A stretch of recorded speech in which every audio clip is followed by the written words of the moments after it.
about likes. Mm-hmm. A lot of these guys, I'm just putting it out there as nobody in particular, but a lot of these guys are playing the game because of what it will give them or what it will bring to them, Mm-hmm. instead of what they can give to it. Mm. And it's sad. Like, I understand there's a tremendous difference to old to new, and it is what it is, but it's still sad because the game is special. Mm-hmm. The game has taken me to different countries and afforded me a life. It's been a blessing. And to see guys trying, not loving it and not giving everything that they have every moment, it's sad. Mm-hmm. It's upsetting. That was Jamal Robinson of Hampton University. We spoke about his playing resume, him working with Nike as a skills instructor, today's player compared to yesteryear, his current coaching situation, and him being a mentor for the next generation of player. I am Mark Williams. This is the Assistants Podcast, and this is Jamal Robinson. Good afternoon, Coach Robinson. How are you? I'm good, blessed. Can't complain. How's everything down there in the Virginia area? It's cool. Everything's pretty cool. Just laying low, taking it one day at a time. Again, I see what's going on back home, right. Up there where you are, and luckily everybody's doing well in regards to my family, and I'm praying everybody else stays safe. Yeah, it's a trying time on society as a whole, big time. Now, for those that do not know, this is the Assistants Podcast. I'm speaking to Coach Robinson, who's currently at Hampton University, entering, I think, just wrapping up your second year. Yes. Just wrapping up a second year at the famed college down there. Can you tell us a little bit about your basketball playing career first? I know that you were an outstanding player up here in New York City. Can you touch upon that? No, I mean, in a whole, I think I played professionally when I got 13, 12, 13, almost 14 years in. If I'm not exaggerating. I'm getting old. Mm-hmm. But, I attended, I went to Monsignor McClancy High School, had some success. Also played with, the famed organization, Riverside Church, the Hawks. Okay. And sleep in peace, Mr. Ernest Lords, who I love dearly. Mm-hmm. And, Monsignor McClancy lost in the city championship. My senior year lost in the city championship to St. Raymond's. Mm-hmm. Went on to attend the University of Virginia. Had, a little success. My freshman year was pretty good. After that, she was, cursing. That's fine. Excuse me for cursing. But after that, things kind of went downhill. But I believed in myself, and I knew I would get to my ultimate goal, which I did. And, I just had a little NBA. Mm-hmm. And a lot of Europe. I loved it. Now, what would you say is the major difference between the two styles? And we're not going to talk a lot about your playing career because we all know that you were pretty damn good. But what was the difference between the two styles of basketball, Europe and NBA? Clearly, it's less one-on-one, less ISO, more team-oriented. It's definitely more team basketball. They look for pieces to a puzzle. Yes, they have their scorers, guys that get paid to do so. But for the most part, when you go over there, they expect you to do a lot. Like, it somewhat becomes like your team. Mm-hmm. And, the expectations, the pressure on you, it could be pretty, hectic. Yeah, I could definitely see that, particularly for somebody that had a pretty good resume as yourself. Going to Italy, correct? You was most of your time was in Italy? Yes, sir. Where they expect you to put in maybe 50 points a game. That's crazy. No, you don't want to go over there. You don't want to go over there that first night and have a good 40 piece. You said you raised the ball. There you go. Set. So now you wrap up your 13th or 14th year of overseas or professional. Now it's time to come home. How was that transition for you coming back from Europe to back to America?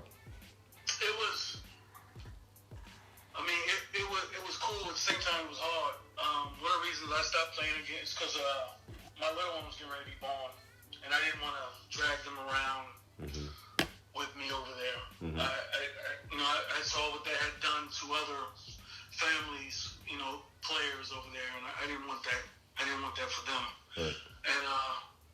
those first couple years afterward was difficult because that July, that August, I would still have that feel like it's almost time to leave. Yeah, I dealt, and my better half, she held me down. She went through a lot because I was angry. But at the same time, it was a blessing. I got to spend plenty of time with my baby. I think one thing that goes under mentioned is the transition from when you come back to America after playing basketball for 40, whatever the time is. Everybody started playing at 7, 8, 9, whatever. So now what are you at, 35, at the 32, 33, coming home? I was 35. 35. So now you're at 35. Your career is over. What do you do now? What was your next step? Well, that was the thing. So I didn't know. I damn sure didn't want to coach. So it's kind of crazy how all this worked out. I pretty much was daddy daycare. I just took care of the little one. I did that for maybe her first 5 years of her life. Wow. And then I just got a little antsy, and once I got back out there, I saw what was going on with the game and stuff like that. I saw a need in this area for me in regards to teaching the game. But at first I was a little apprehensive because I saw what guys were doing with it. I had friends that were down here just taking advantage of people. And I didn't want to be, because I love this. I'm extremely passionate about this. And I sat down and thought about it, and I started my own little business. And then luckily, I run into an old friend of mine, Merle Cole. And next thing you know, I'm on with Nike. I did Nike for 8 years as far as skill development. And just dealing with everybody, and that was amazing. Yeah, I was going to ask about that. How was that? Because you went from seeing local players, now you're dealing with national and also / international and possible NBA players. How was that transition working with those guys? It was crazy. Over that stretch, you hear the 0.3 or whatever chance of making the NBA. Yep. What I saw with Nike was unreal because damn near all those kids that we dealt with are now in the NBA. My first, I call him my first kid, was D'Angelo Russell. And, I've had from Miles Bridges to dealing with Jason Tatum, all those guys. And it was just amazing to be around, such talent, and at the same time seeing the little things that they need to pick up and being able to, to help and give your 2 cents, and then watching them grow. It was amazing. It was amazing. I'm sure that I can imagine that's a who's who of the NBA currently. All the youngins, quote unquote, they probably came through those doors that you had to work with. No doubt. And when you're doing the Elite 100 is when you really get your first opportunities, because that's when they're still somewhat babies. And you just watch them grow, man. You stay on top of them, and you stay in touch with them for all the right reasons. Right. You know what I'm saying? You have their best. At heart, it's about them, them succeeding and not trying to take advantage of your relationships with them, because they, in return, they begin to trust you. Right. So it was just an amazing time. I miss it. Of course, once I took on this position, I couldn't be around it from the same standpoint. I'm now a recruiter, but being there with them for 4 or 5 days. And then watching them all through the summer and keeping, in contact with them through the year and seeing them that fall, it was an amazing time. Which led you to your current situation, because you mentioned earlier you didn't have no aspirations of being a coach. Skill development is a little different than being a coach. What convinced you to go to work at Hampton, and then why? It took me a minute.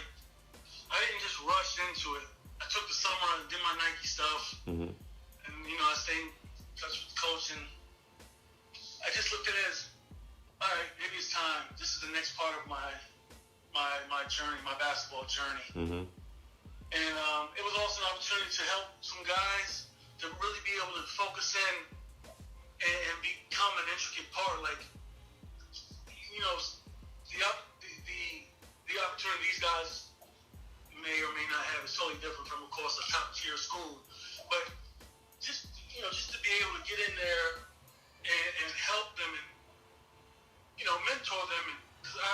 the good side and the bad side of this. I've had success and I've had failure. Mm-hmm. And just being able to talk to them about those things and relate my stories and just get them to trust me and believe that I have their best interests at heart. It just seemed like it was right. It was the right thing to do. Mm-hmm. And so I jumped in.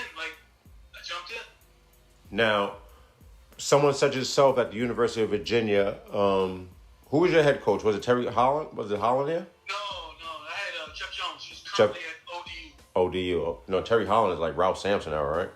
Yes. I'm old.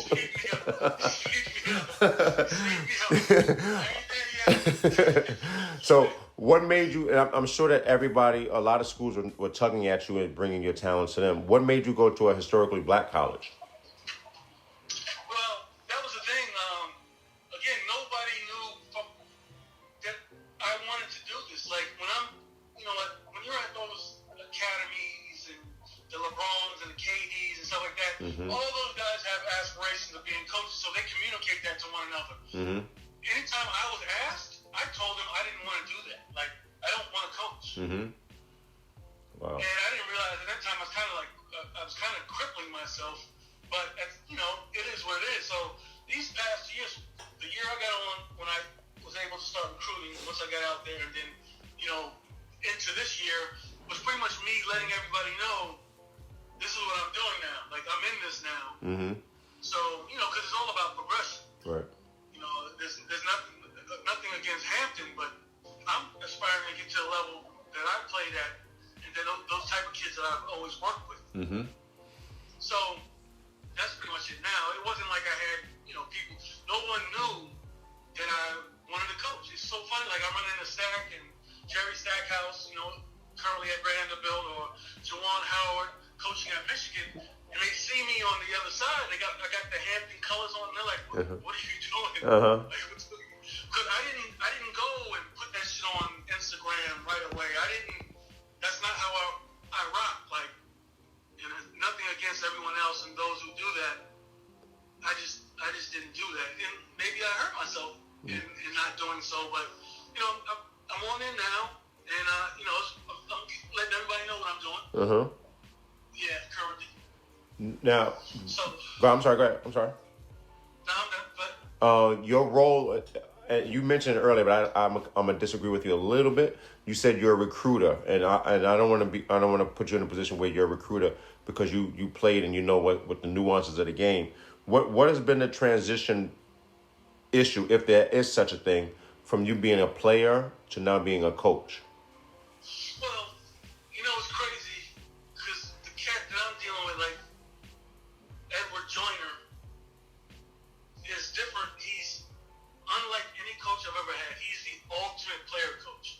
So let me clarify when I say recruiter, because again, that's what you hear a lot of. These guys don't want guys for X's and O's. They just want recruiters. Guys can go out and get kids. I didn't mean to say that like that. Okay. He gives me, my main job is skill development with our squad. But at the same time, I recruit, I scout, and he gives me the leeway to give plays, things that I see and stuff like that. Like, in regards to an opportunity, like, this is a great situation for anybody because he's so laid back and he believes in us. So it was, as far as the player being on this side of it, it is different because, again, as a player, you're out there, you can kind of control wins and losses, or, and when you're on the side, you're relying on these kids. 17, 18, 19-year-olds. No question. It's like, you're constantly trying to. Luckily, we've had guys who pay attention, listen, whatever. But sometimes you don't have that, and it can be difficult. But I would say the main thing is being able to actually, be out there and determine a win or loss. Compared to being on the sideline, where it's not in your hands. Yeah, I can imagine that's hard for you only because you're very passionate. And I know, like, when you work out, like, we worked out together, and I was tired, and you just made me keep working out. No, but, like, so even now, I get out there with them.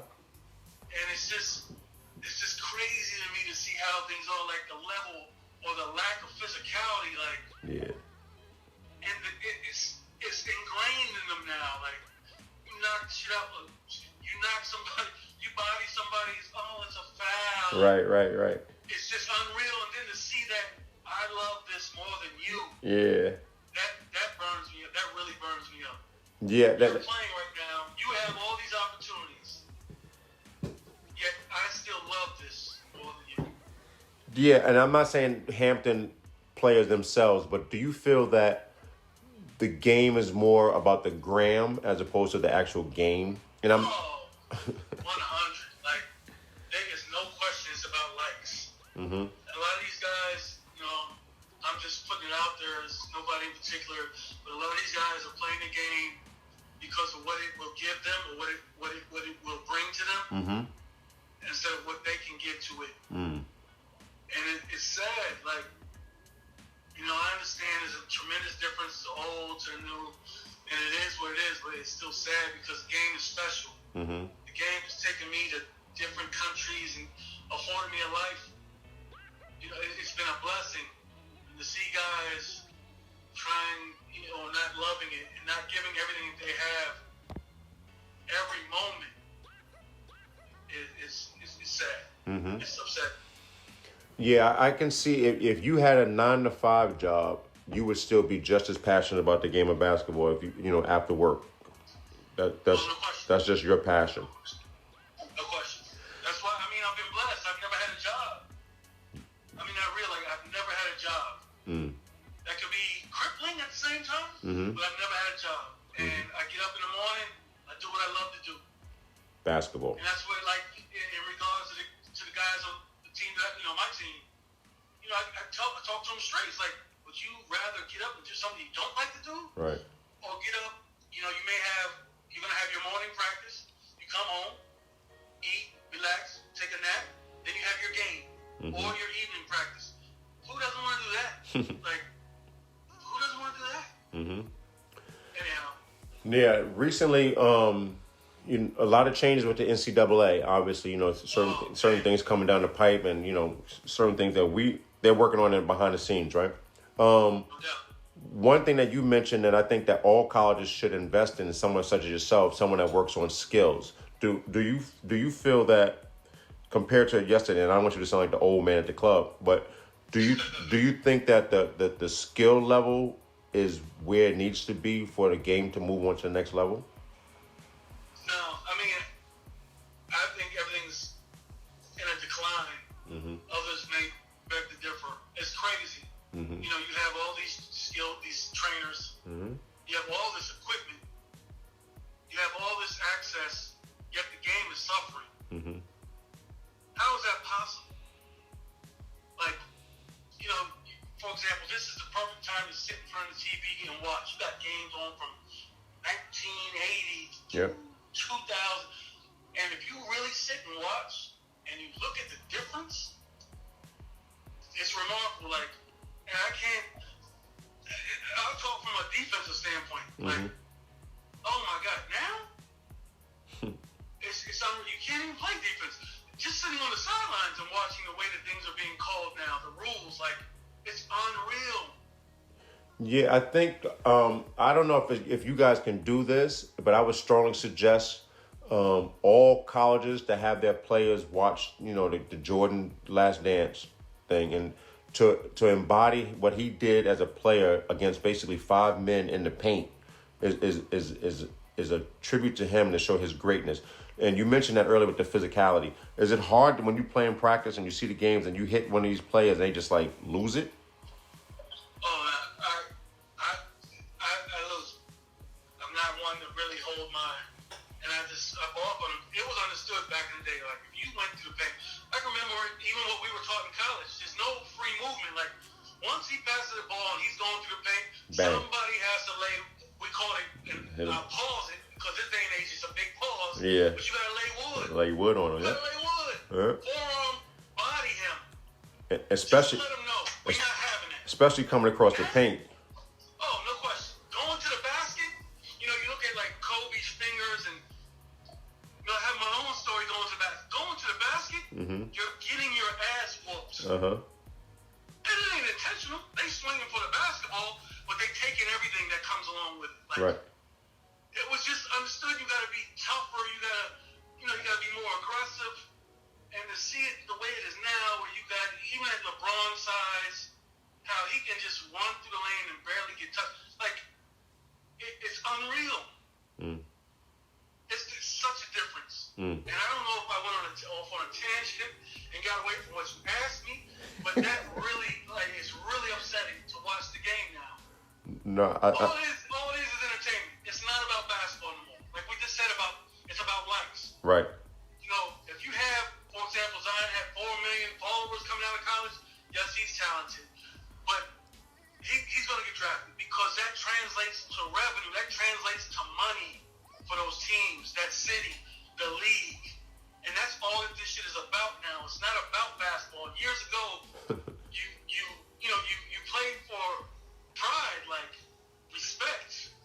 Mm-hmm. You know, even if it's your man, you still win at him because you want that respect. That's how you guys, got better. Mm-hmm. That the city across your chest, the name on your back. It ain't about none of that anymore. Right. Like, it's just different.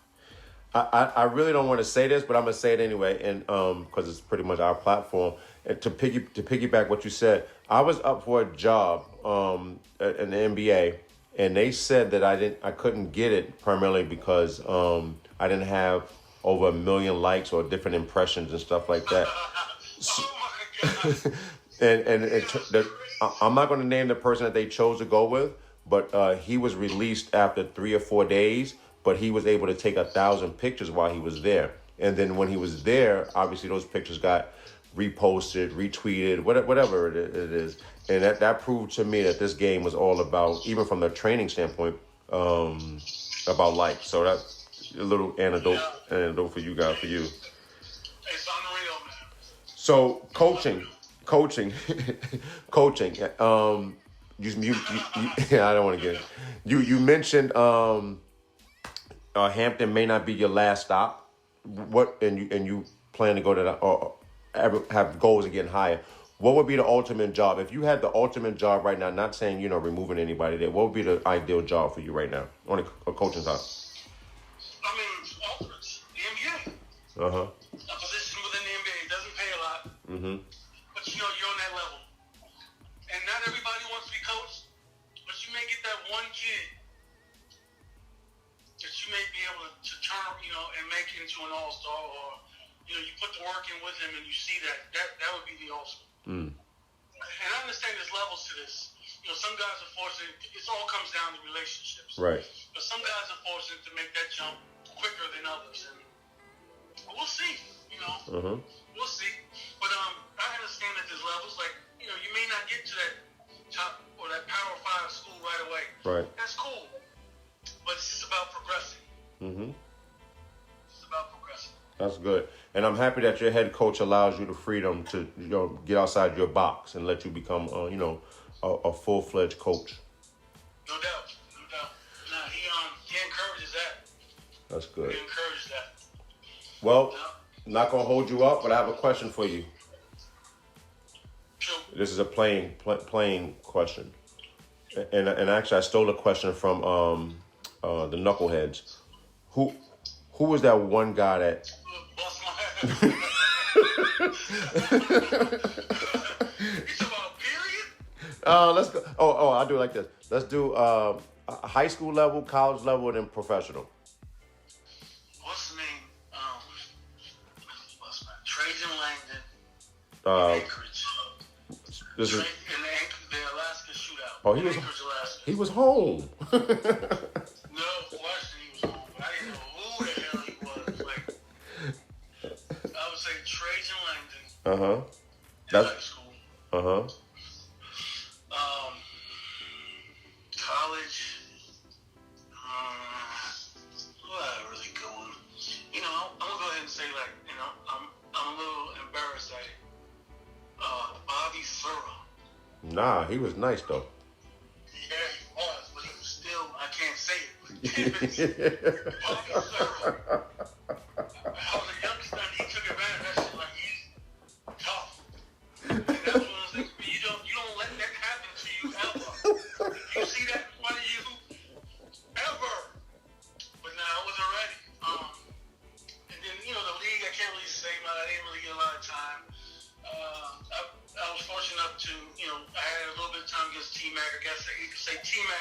Mm-hmm. I gave him four good fouls. Mm-hmm. Let him know I'm here. And then Europe, Alfonso Ford.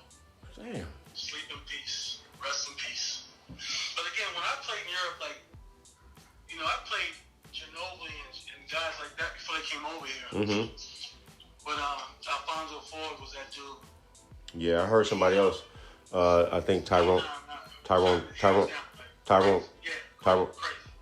Grant said the same thing. Built like a football player. He just knew how to play over there. That's how he had been over there for so long. Killing. But hands down. And I think the MVP award is named after him. Mm-hmm. It is. For the scoring trophy. Yeah. Got it. Well, Coach Robinson, Hampton University, thank you, man, for stopping the Assistants Podcast and shedding light on you guys, because you guys are the people behind the scenes that getting it done. I appreciate you. Appreciate the opportunity. Thank you, man. Be safe.